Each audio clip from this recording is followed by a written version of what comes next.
नमस्कार, मैं हूं अंकुर। आप देख रहे हैं सत्य हिंदी का न्यूज बुलेटिन में बड़ी खबरें जाने उससे पहले जान लेते हैं उसके हेडलाइंस। प्रयागराज में आज छात्रों की गूंज कार्यक्रम में राहुल गांधी युवाओं की समस्याओं पर करेंगे चर्चा। जेपीएससी जेएसएससी छात्रों से सरकार की बातचीत हुई, लेकिन आंदोलन अभी भी जारी रहेगा। E20 पेट्रोल पर राहुल गांधी का हमला, बोले पूरी दाल ही काली है। रूसी तेल खरीद पर भारत को अमेरिका से 100% टैरिफ का खतरा बढ़ा। पाकिस्तान, सऊदी और तुर्की ने किया रक्षा समझौता, हमले पर मिलकर देंगे जवाब। राहुल गांधी आज प्रयागराज पहुंचकर छात्रों और बेरोजगारी के मुद्दे उठाएंगे। उनका कार्यक्रम छात्रों की गूंज नाम से होना है। इस कार्यक्रम को लेकर पहले अनुमति पर सवाल उठ रहे थे, लेकिन अब उत्तर प्रदेश कांग्रेस ने तस्वीर साफ कर दी है। प्रदेश कांग्रेस अध्यक्ष अजय राय ने इसकी जानकारी दी। उन्होंने कहा कि कार्यक्रम के लिए सभी जरूरी मंजूरियां मिल गई हैं। पुलिस ने भी कार्यक्रम की अनुमति दे दी है। अब राहुल गांधी छात्रों के बीच जाकर उनकी समस्याएं सुनेंगे। खासतौर पर बेरोजगारी और शिक्षा की चुनौतियों पर चर्चा होगी। झारखंड में जेपीएससी जेएसएससी छात्रों का आंदोलन अभी भी खत्म नहीं हुआ है। सरकार के साथ बातचीत जरूर हुई, लेकिन फैसला बाकी है। रांची में छात्रों के 10 सदस्यीय प्रतिनिधि मंडल ने मंत्रियों से मुलाकात की। इस बैठक में 4 मंत्री शामिल हुए थे। छात्रों ने अपनी सभी मांगे मंत्रियों के सामने रखी। उन्होंने मांगों के पीछे की वजह भी विस्तार से बताई। छात्र नेता राजेश प्रसाद के मुताबिक बातचीत बेहद अच्छे माहौल में हुई। उन्होंने कहा कि ऐसा लगा जैसे परिवार के बीच बातचीत हो रही है। मंत्रियों ने छात्रों की बातें ध्यान से सुनी। उन्होंने माना कि छात्रों की मांगें जायज हैं। मंत्रियों ने कहा कि मुख्यमंत्री तक पूरी बात नहीं पहुंची थी, इसी वजह से सरकार और छात्रों के बीच संवाद की कमी रही। छात्रों ने कहा कि आज मंत्रियों को पूरी जानकारी मिल गई है। अब उनकी मांगें मुख्यमंत्री के सामने रखी जाएंगी। मंत्रियों ने मांगों पर संवेदनशीलता से विचार का भरोसा दिया है, लेकिन छात्रों ने साफ कर दिया कि आंदोलन नहीं रुकेगा। उनका कहना है कि मांगें पूरी होने तक प्रदर्शन जारी रहेगा। कांग्रेस नेता राहुल गांधी ने भी अब E20 पेट्रोल नीति का मुद्दा उठा दिया। राहुल का कहना है कि दाल में काला नहीं, बल्कि पूरी दाल ही काली है। राहुल का वीडियो शेयर कर पवन खेड़ा ने लिखा कि अब गडकरी जी को भी नींद नहीं आएगी, लगता है कि वो भी रात 11 बजे रील बनाने वाले हैं। राहुल ने वीडियो में क्या कहा वो सुनते हैं। ये E20 का जो मामला है, ये बहुत बड़ा इशू है। नॉर्मली हम कहते हैं कि दाल में कुछ काला है, मगर ये दाल ही काली है। Brothers and sisters, this is a matter of sequencing. In any campaign, we have to decide the sequence of affairs. Our problem right now is that there is so much corruption that there's a huge line in what we have to sequence. Don't worry, this issue, we're going to take it up in a massive way, because this is destroying people's cars, destroying people's scooters, destroying people's lives, and literally is stealing directly from them. Delhi के पूर्व मुख्यमंत्री अरविंद केजरीवाल ने E20 petrol के मुद्दे पर केंद्र सरकार पर निशाना साधा। केजरीवाल ने कहा कि E20 को वापस लेने का एक आसान रास्ता है। गोवा चुनाव में एकजुट होकर बीजेपी को हराइए और उसका अहंकार तोड़िए। और अंत में मैं इसका एक समाधान देना चाहता हूं। एक दिन के अंदर मोदी जी E20 विड्रॉ कर लेंगे। गोवा के चुनाव आने क्यों कर रहे हैं ये लोग ऐसा? इनको घमंड हो गया है। मोदी जी को, बीजेपी को बहुत अहंकार हो गया है कि हम चुनाव तो जीत ही जाते हैं, हम जो मर्जी कर लें, जनता कुछ नहीं कर सकती, चुनाव तो हम जीत ही जाते हैं। इस बार गोवा के चुनाव में बीजेपी को हरा दो। इस बार गोवा के चुनाव में बीजेपी को वोट मत दो। उधर उत्तर प्रदेश के लोग बीजेपी को वोट ना दें। देखना, अगर 10 मार्च को रिजल्ट आए तो 15 मार्च तक पक्का मोदी जी E20 पूरे देश से विड्रॉ कर लेंगे। It's a question about your vehicle, it's a question about the safety of your vehicle, about the efficiency of your vehicle. Otherwise जो मर्जी चिल्लाते रहो, मोदी जी इसको विड्रॉ नहीं करने वाले।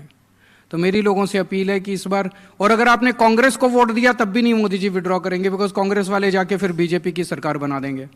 तो कांग्रेस को वोट देने से भी फायदा नहीं है, बीजेपी को वोट देने से भी फायदा नहीं है। आम आदमी पार्टी को वोट दोगे, यहां पे आम आदमी पार्टी की सरकार बनाओगे, मैं आपको गारंटी देता हूं 5 दिन के चुनाव के नतीजों के 5 दिन के अंदर E20 will be withdrawn across the country.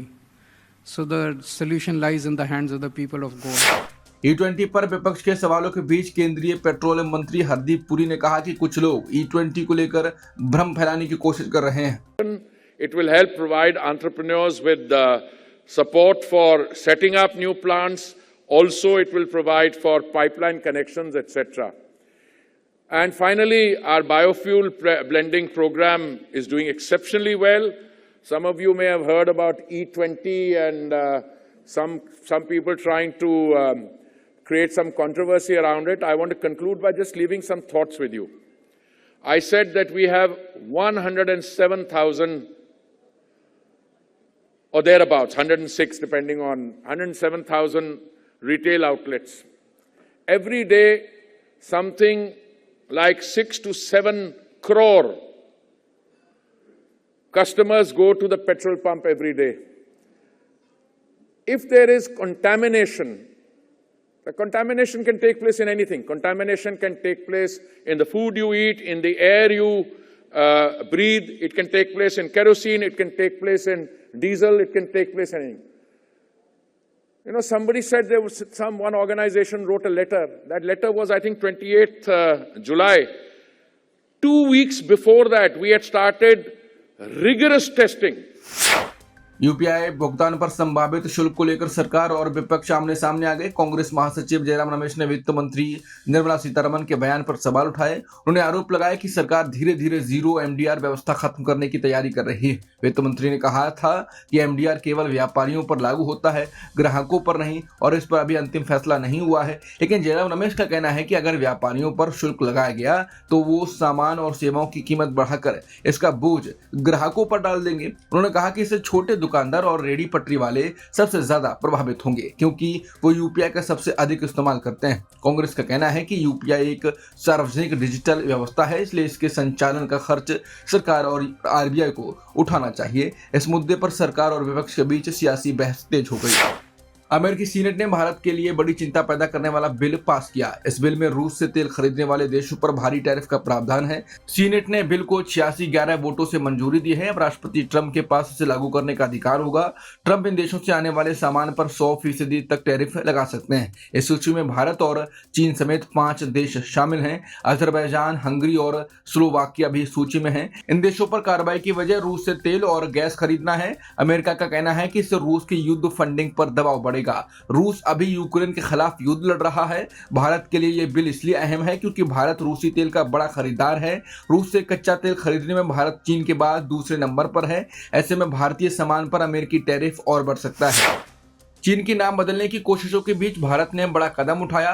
Bharat ने अरुणाचल प्रदेश की 27 जगहों को आधिकारिक नक्शे पर दर्ज किया है। इन जगहों के लिए भारत ने अपने मानक नाम इस्तेमाल किए हैं। इनमें जमीन, गांव, पहाड़ी दर्रे, झील और स्मारक शामिल हैं। गृह मंत्रालय ने शुक्रवार को इसकी जानकारी दी। मंत्रालय के मुताबिक इसका मकसद इन जगहों की सही पहचान कराना है, साथ ही लोगों को इनके बारे में ज्यादा जानकारी देना भी है। इन 27 जगहों में एलएसी के पास स्थित लोंगजू भी शामिल है। 1959 में लोंगजू भारत चीन तनाव का शुरुआती केंद्र बना था। तब चीनी सैनिक इस इलाके में दाखिल हुए थे। इसके पास ऊपरी सुबनसिरी का माजा गांव भी नक्शे में दर्ज हुआ है। रणनीतिक रूप से अहम कई ऊंचे पहाड़ी दर्रे भी इसमें शामिल हैं। भारत सरकार ने शेख हसीना के बयानों से दूरी बना ली है। शेख हसीना ने 5 अगस्त को प्रेस कॉन्फ्रेंस की थी। इसमें उन्होंने ढाका की मौजूदा सरकार पर निशाना साधा था। भारत ने अब साफ किया है कि वो इन बयानों का समर्थन नहीं करता। विदेश मंत्रालय ने शुक्रवार को इस पर भारत का रुख बताया। विदेश मंत्रालय के प्रवक्ता रणधीर जायसवाल ने स्थिति साफ की। उन्होंने कहा यह प्रेस कॉन्फ्रेंस एक निजी मीडिया संस्था ने कराई थी। भारत सरकार का इस कार्यक्रम से कोई लेना देना नहीं था। सरकार ने आयोजन में किसी तरह की भूमिका नहीं निभाई। यानी शेख हसीना ने जो कुछ कहा उनकी जिम्मेदारी भारत की नहीं है। भारत ने पहले भी इस कार्यक्रम को लेकर अपना रुख बताया था। अब विदेश मंत्रालय ने उसी बात को फिर दोहराया है। पाकिस्तान, सऊदी अरब और तुर्की ने शुक्रवार 7 अगस्त 2026 को मक्का में एक संयुक्त रक्षा समझौते पर हस्ताक्षर किए। इन समझौते में तीनों देशों ने सामूहिक रक्षा और सामूहिक प्रतिरोध को मजबूत करने की बात कही। इस समझौता ऐसे समय हुआ जब सऊदी अरब पर यमन के हूती विद्रोही हमले कर रहे हैं। वहीं पश्चिम एशिया ईरान के खिलाफ जारी युद्ध की चपेट में है। तीनों देशों ने कहा कि इस समझौते का मकसद उनकी सामूहिक सुरक्षा मजबूत करना है। समझौते के मुताबिक अगर किसी एक देश पर सशस्त्र हमला होता है तो तीनों पर हमला माना जाएगा। यानी किसी एक देश पर हमला हुआ तो बाकी दोनों देश भी इसके साथ खड़े होंगे। यह समझौता मक्का अल मुकर्रमा शिखर सम्मेलन में हुआ। इस सम्मेलन में सऊदी क्राउन प्रिंस और प्रधानमंत्री मोहम्मद बिन सलमान शामिल हुए। तुर्की के राष्ट्रपति रेजेप तैयब अर्दोआन भी बैठक में मौजूद रहे।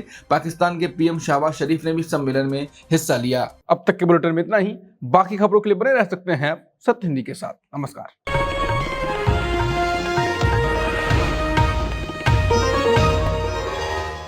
Copyright disclaimer under Section 107 of the Copyright Act 1976. Allowance is made for fair use for purposes such as criticism, comment, news reporting, scholarship, and research. Fair use is a use permitted by copyright statute that might otherwise be infringing.